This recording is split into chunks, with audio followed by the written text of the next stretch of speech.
Students, welcome back to my channel. तो स्वागत करती हूँ मैं आपका सिंपल स्मार्ट लर्निंग में एक बार फिर से। तो आज मैं लेकर आई हूँ आपके लिए फिर से मोस्ट इम्पोर्टेंट क्वेश्चन जो सीजीएल और एसएससी के एग्जाम्स में पूछे जाते हैं। और सिर्फ इन्हीं एग्जाम्स में नहीं बल्कि कोई भी कॉम्पिटिटिव एग्जाम्स में जहाँ बायोलॉजी आती है वहाँ ये क्वेश्चन जरूर पूछते हैं, क्योंकि बायोलॉजी के क्वेश्चन बहुत ही इजी पूछते हैं। ऐसा उनका लेवल टफ नहीं होता है। जनरल बेसिक से क्वेश्चन पूछते हैं जो आप 10th 9th 10th में जो पढ़ते हो, 11th 12th में जो पढ़ते हो, वही बेसिक क्वेश्चन आपसे पूछते हैं बायोलॉजी के। तो वो मैं क्वेश्चन आप लोगों के सामने लेकर आई हूँ।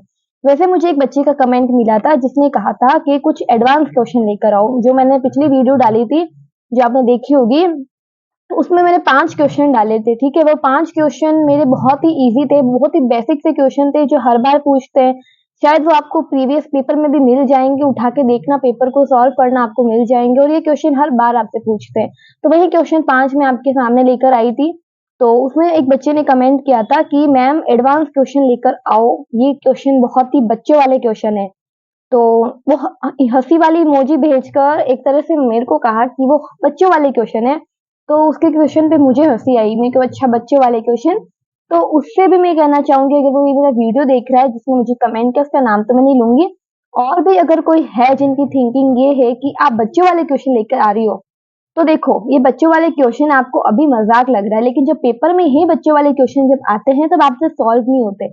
और इन्हें हाँ बच्चों वाले क्वेश्चन कह सकते हो, मगर बच्चों वाले क्वेश्चन को हमारी लैंग्वेज में बेसिक बायोलॉजी कहते हैं, जो हर कॉम्पिटिटिव एग्जाम्स में आती है, जिसको पढ़ना बहुत ही जरूरी होता है। इसके बिना बायोलॉजी का पेपर नहीं सॉल्व कर सकते और आप पीछे रह जाते हो।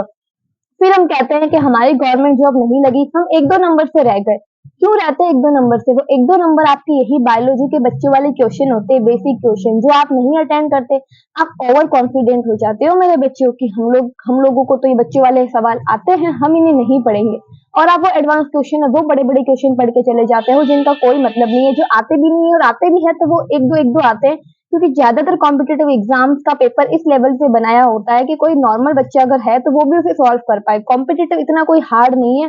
ठीक है, वो क्यों नहीं निकल पाता? ओवर कॉन्फिडेंस की वजह से कि ये तो बच्चे वाले सवाल है, हम नहीं करेंगे। ठीक है, तो ये थिंकिंग अपनी चेंज करो कि बच्चे वाले सवाल है, ये बच्चे वाले सवाल ही आपको अपने कॉम्पिटेटिव एग्जाम में पास करवाएंगे। ठीक है, वहीं आपसे पार हो जाओगे ना तो ये बहुत बड़ी बात है। तो इसलिए इन बच्चे वाले क्वेश्चन को इतना मत लो लाइटली कि तो बेसिक से क्वेश्चन है हम कर लेंगे, नहीं कर पाओगे आप। जब आप पेपर में यही क्वेश्चन घुमा फिरा के पूछते हैं ना आपसे कि डायबिटीज किस वजह से होता है, कौन सी ग्लैंड की वजह से होती है, ठीक है, डाइजेस्टिव सिस्टम में कौन सा ऐसा वो सेल है जिसकी वजह से मेटाबॉलिज्म का प्रोसेस स्लो होता है, फास्ट होता है, वो सब कुछ जो बेसिक बेसिक से क्वेश्चन पूछते हैं ना, वहां पे तब आपको नहीं आते, आप अभी पढ़ के नहीं जाओगे। फिर वहां पे पेपर में जब आप देखोगे तो वो क्वेश्चन आपको नहीं आएंगे। जब आपको घुमा फिरा के पूछेंगे तो आप कहोगे और ले ये क्वेश्चन तो हमने पढ़े थे, हमें आ क्यों नहीं रहे, बच्चों वाले क्वेश्चन हमें नहीं आ रहे। फिर आप कहोगे क्यों ले हमारा पेपर तो छूट गया और हमारा नंबर नहीं आता। फिर रिजल्ट भी ये होता है, आप रह जाते हो पीछे। और जो ओवर कॉन्फिडेंट नहीं होते, कॉन्फिडेंटली अपना हर क्वेश्चन को अटेंड करता है, हर क्वेश्चन को पढ़ता है, बिना ये सोचे कि तो बच्चे वाले भी पढ़ के जाता है। वो वही बच्चा उसी माइंड सेट से पढ़ के जाने वाला बच्चा ही हर कॉम्पिटेटिव एग्जाम को क्रैक करता है। अदरवाइज वो कहते रहते हैं, कमेंट करते रहते हैं कि बच्चे वाले सवाल है। ठीक है, वैसे मुझे किसी के कमेंट का कोई बुरा नहीं लगता, लेकिन वो बच्चे ने मुझे बोला तो उसका मैं बता रही हूँ। ठीक है, ये बच्चे वाले सवाल नहीं, वही सवाल मैं आप लोगों के सामने लेकर आती हूँ जो आते हैं कॉम्पिटेटिव एग्जाम्स में पूछे जाते हैं। ठीक है, तो ध्यान रखिएगा। तो चलिए हम शुरू करते हैं कि हमारे कौन से क्वेश्चन है जो आज हम करने वाले। तो चलिए स्टार्ट करते हैं। तो मेरा पहला क्वेश्चन है, what is known as the protein factory of the cell and why.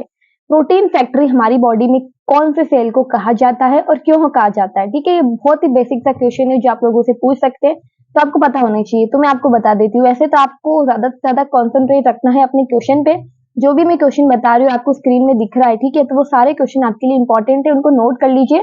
और अगर आपको इसका डीपली जो एक्सप्लेनेशन चाहिए तो आप मुझे कमेंट करके बता देना, मैं डीपली एक्सप्लेनेशन भी आप लोगों के सामने लेकर आ जाऊंगी, बट अभी मैं आपको बेसिक सा बता रही हूँ।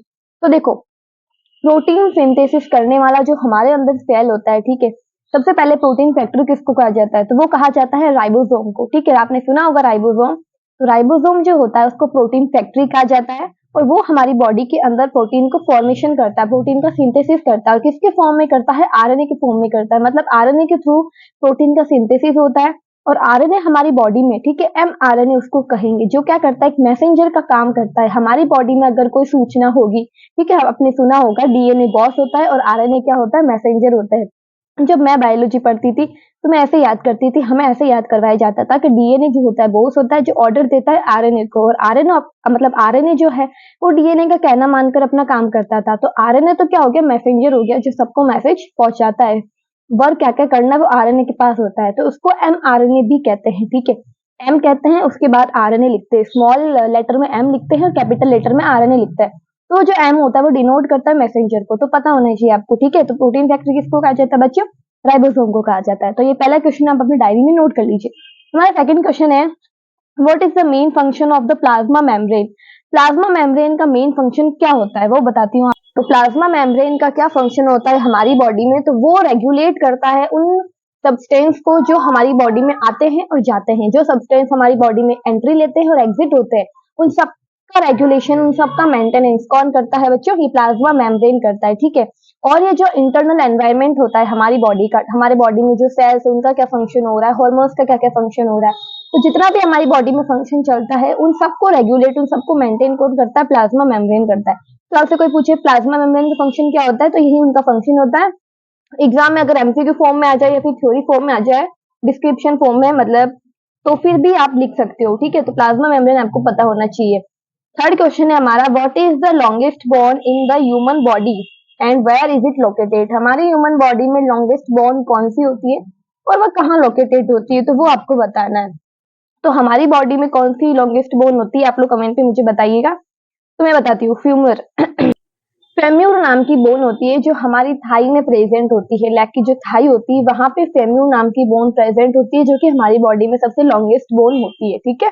इसको आपको नोट कर लेना है क्योंकि ये भी आपसे पूछ सकते हैं। नेक्स्ट क्वेश्चन है हमारा fourth, which hormone regulate blood glucose level. कौन सा हार्मोन है जो हमारी बॉडी में ब्लड ग्लूकोज लेवल को क्या करता है बच्चों, रेगुलेट करता है। जो हमारे बॉडी में ग्लूकोज का लेवल बढ़ता है, ब्लड ग्लूकोज का लेवल बढ़ता है, उसको कौन करता है, ठीक है। आपको मैंने कल भी बताया था, जब मैंने डायबिटीज वाला क्वेश्चन बताया था, मैंने, मुझे याद है, तो उसमें भी मैंने बताया था कौन सा हार्मोन है जो डायबिटीज वाली ग्लैंड को कंट्रोल करता है, या फिर डायबिटीज होने पर वो ग्लैंड सीक्रेट होती है, एक्टिवेट होती है, वो भी मैंने आपको बताया था। तो आप बताइए मुझे वो क्या होता है, तो कौन करता है बताइए, ग्लूकोज, सॉरी ग्लूकोज क्या, इंसुलिन करता है, ठीक है। इंसुलिन हार्मोन जो होता है वही हमारे बॉडी के अंदर ब्लड ग्लूकोज लेवल को सीक्रेट करता है। सीक्रेट मतलब वो रेगुलेट करता है, उसका देखता है, उसके लेवल को देखता है, लेवल बढ़ रहा है घट रहा है, तो वो जो सारे वो हिसाब किताब रखने वाला होता है ना हार्मोन रेगुलेशन का, वो कौन रखता है, वो इंसुलिन रखता है। तो ध्यान रखना, डायबिटीज में भी सबसे बड़ा रोल किसका होता है, इंसुलिन का होता है, और अपने इसमें ग्लूकोज ब्लड लेवल में भी किसका होता है, इंसुलिन का होता है। तो ये क्वेश्चन भी आप नोट कर लीजिए। फिर है सिक्स क्या, फिफ्थ क्वेश्चन हमारा, एक मिनट। तो नेक्स्ट फिफ्थ क्वेश्चन कौन सा है हमारा, why is mitochondria called power house of the cell. Mitochondria को power house of the cell क्यों कहा जाता है, बहुत ही बच्चों वाला क्वेश्चन है, बहुत ही बेसिक क्वेश्चन है, जो हम fifth six seventh eight classes में पढ़ते आ रहे हैं कि माइटोकॉन्ड्रिया को पावर ऑफ हाउस क्यों कहा जाता है। डायरेक्टली कह सकते हैं पावर ऑफ हाउस आप किसको कहा जाता है, तो माइटोकॉन्ड्रिया को कहा जाता है। ये आपके एमसीक्यू फॉर्म में भी पूछ सकते हैं और ऐसे भी पूछ सकते हैं कि क्यों कहा जाता है। तो देखो, माइटोकॉन्ड्रिया पावर ऑफ हाउस इसलिए कहा जाता है क्योंकि mitochondria produce energy in the form of ATP. क्योंकि माइटोकॉन्ड्रिया जो है वो एनर्जी को प्रोड्यूस करता है, ठीक है। किसके फॉर्म में प्रोड्यूस करता है, एटीपी के फॉर्म में। और आप पूछोगे एटीपी क्या होती है, बताओ एटीपी क्या होती है, एडिनोसिन ट्राइफॉस्फेट, जो कि डेफिनेशन होती है, छोटी छोटी डेफिनेशन भी आपको एमसीक्यू में पूछ सकते हैं, पता होनी चाहिए। एडिनोसिन ट्राइफॉस्फेट वो सेलुलर रेस्पिरेशन के दौरान जब एनर्जी प्रोड्यूस होती है तो उसमें सबसे ज्यादा रोल एटीपी का होता है, क्योंकि उसी के थ्रू क्या होती है, एनर्जी का रिलीज होता है और प्रोडक्शन होता है किसका, एनर्जी का। इसलिए माइटोकॉन्ड्रिया को पावर ऑफ हाउस कहते हैं, क्योंकि उसमें उसका बहुत बड़ा रोल होता है, ओके, पता होना चाहिए। सिक्स्थ क्वेश्चन है, by which the process does transpiration occur in plant. कौन सा प्रोसेस है जिसमें प्लांट में ट्रांसपिरेशन होता है, ठीक है। कौन से प्रोसेस से ट्रांसपिरेशन होता है, तो मैं आपको यहाँ पे डेफिनेशन लिखी है वो पढ़ के सुनाती हूँ। Transpiration occur through stomata which are tiny opening on the leave. तो जो ट्रांसपिरेशन होता है हमारे प्लांट्स के अंदर, ठीक है, तो वो किसके थ्रू होता है बताओ आप। ट्रांसपिरेशन का मतलब तो आप सबको पता होगा और मैं नहीं बताऊंगी, क्योंकि मैं बताऊंगी तो आप लोग कहोगे बच्चे वाले क्वेश्चन में हम क्या बता रही हो, ठीक है। तो बच्चे वाले क्वेश्चन में नहीं बताऊंगी, लेकिन ट्रांसपिरेशन जब होता है प्लांट में तब स्टोमेटा जो होते हैं ना, स्टोमेटा क्या होता है, ये भी बच्चों वाले क्वेश्चन है, मैं नहीं बताऊंगी। स्टोमेटा प्लांट के ऊपर छोटे छोटे छिद्र होते हैं, हिंदी में कह सकती हूँ छिद्र मतलब छोटे छोटे पोर्स होते हैं, ठीक है, टीनी पोर्स होते हैं। जब वो खोलते हैं तब वो ट्रांसपीरेशन होता है, ठीक है। तो स्टोमेटा के थ्रू ट्रांसपीरेशन होता है प्लांट में जब प्लांट ग्रो करते हैं। तो ये बेसिक सा क्वेश्चन है जो पूछ सकते हैं, आपको पता होना चाहिए। हमारा 7th क्वेश्चन है, what is the primary function of the hypothalamus. Hypothalamus का प्राइमरी फंक्शन क्या होता है, और हाइपोथैलेमस आपने सुना होगा, ठीक है। तो सुनाती हूँ आपको डेफिनेशन भी। The hypothalamus regulate body temperature, hunger, thirst and control the release of hormones from the pituitary gland. Hypothalamus क्या होता है बच्चों, ये हमने बचपन से सुना, और कई बार क्या होता है ना, कभी झगड़ा हो जाता है या फिर कभी कुछ होता है तो अपने बोलते हैं ऐसे हाइपर क्यों हो रहा है, ऐसे हाइपर क्यों हो रहा है, ठीक है। और हाइपर टेंशन सुना होगा, हाइपरटिसिटी सुना होगा, बहुत से नाम सुने होंगे जो हाइपर से रिलेटेड है, ठीक है। तो हाइपोथैलेमस जो होता है ना, तो उसका क्या फंक्शन होता है, वो हमारी बॉडी में हर चीज को रेगुलेट करता है, कंट्रोल करता है, स्पेशली हमारी बॉडी टेम्परेचर को करता है, ठीक है। बॉडी टेम्परेचर को कैसे, हमें प्यास लग रही है, हमें भूख लग रही है, ठीक है, हमें कुछ फील हो रहा है, हमें भूख फील हो रही है, ठीक है, हमें पेट भरा हुआ फील हो रहा है, भूख नहीं, इच्छा नहीं है, हमें प्यास लग रही है, ठीक है। तो जो सारा हमें फील होता है, ठीक है, वो किसकी वजह से होता है, हाइपोथैलेमस की वजह से होता है, ठीक है। हाइपोथैलेमस हमारी बॉडी टेम्परेचर को कंट्रोल करता है, रेगुलेट करता है, ये आपको पता होना चाहिए, ठीक है। ये सब कुछ फील होता है, थ्रस्ट, हंगर वगैरह, तो वो सब कुछ किसकी वजह से होता है बच्चों, हाइपोथैलेमस की वजह से होता है। तो ये क्वेश्चन भी आपको पता होना चाहिए। नेक्स्ट 8 क्वेश्चन है, 8 क्वेश्चन बताती हूँ आपको क्या है।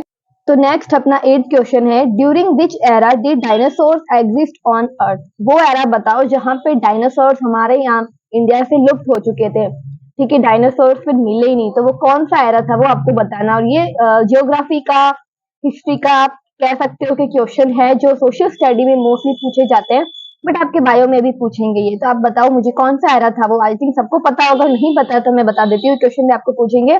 वो एरा था मेसोइक एरा, आपने सुना होगा ना, कोइनजोइक एरा, मेसोइक एरा, वो सब कुछ।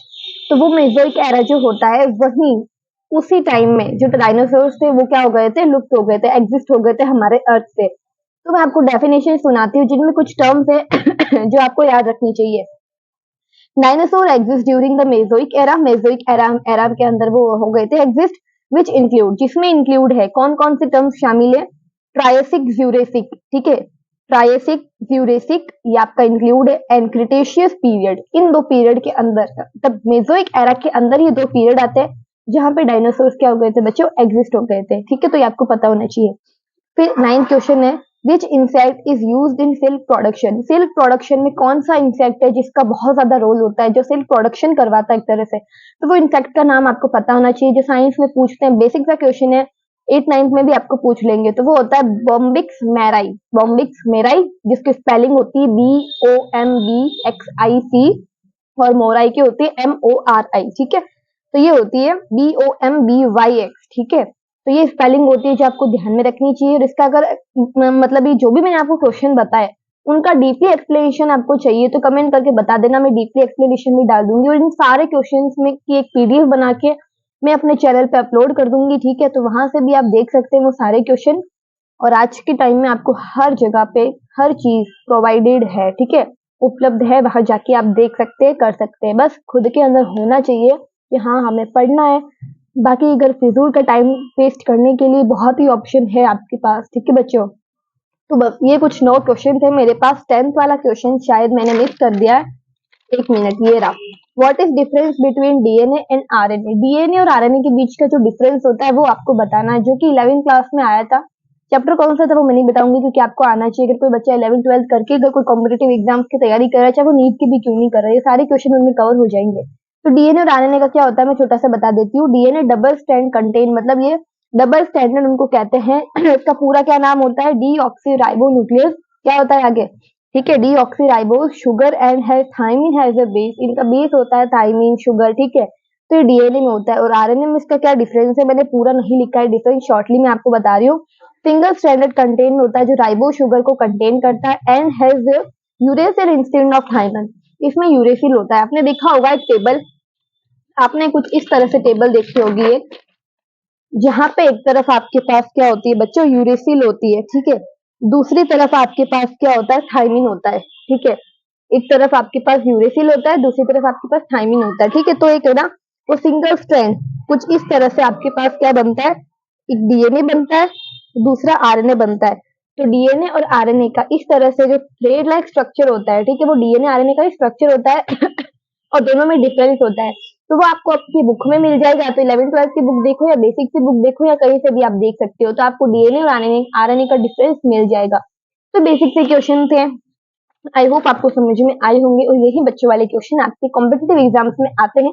इसलिए बिना ओवर कॉन्फिडेंट हुए आप अपनी प्रिपरेशन जो है वो स्टार्ट करिए, क्योंकि कोई भी एग्जाम हो आने वाले है, लैब असिस्टेंट का एग्जाम जो है वो नवंबर में है, तो वो भी एग्जाम आ सकते हैं। तो आपको हर एग्जाम के लिए अच्छे से प्रिपेयर होना पड़ेगा और हर एग्जाम में बच्चों वाले ही आते हैं। अब आप कहोगे, जैसे मैं कह दूं नीट में भी तो आते हैं 11th-12th के, तो आप नीट भी मत करो, कह दो नीट में बच्चों वाले क्वेश्चन क्यों लेकर आते हो, नीट में तो 11th-12th स्कूल वाले लेवल के आते हैं ना। लेकिन नीट जैसे एग्जाम में डॉक्टर बनना कोई आसानी बात नहीं है, वो 11th-12th भी बहुत टफ लगती है जब अपन पेपर सॉल्व करते हैं। काफी बच्चे नहीं कर पाते, कितने मतलब लैक्स के अंदर फॉर्म फिल होते होंगे, लेकिन कितने कुछ थाउजेंड्स में जो शीट है वही फुलफिल हो पाती है, सारे बच्चों का एडमिशन तो नहीं हो सकता ना गवर्नमेंट एमबीबीएस कॉलेज में। उन बच्चों का ही होता है जो ओवर कॉन्फिडेंट नहीं होते, सिर्फ कॉन्फिडेंट होते हैं और अपनी प्रिपरेशन में ये नहीं सोचते कि बच्चे वाले हैं, बड़ों वाले, ये हम नहीं करेंगे, वो नहीं करेंगे, सब पढ़ के जाते हैं। इसलिए आपको ना सब पढ़ के जाना है, ठीक है, कोई भी क्वेश्चन स्किप नहीं करना है, ठीक है।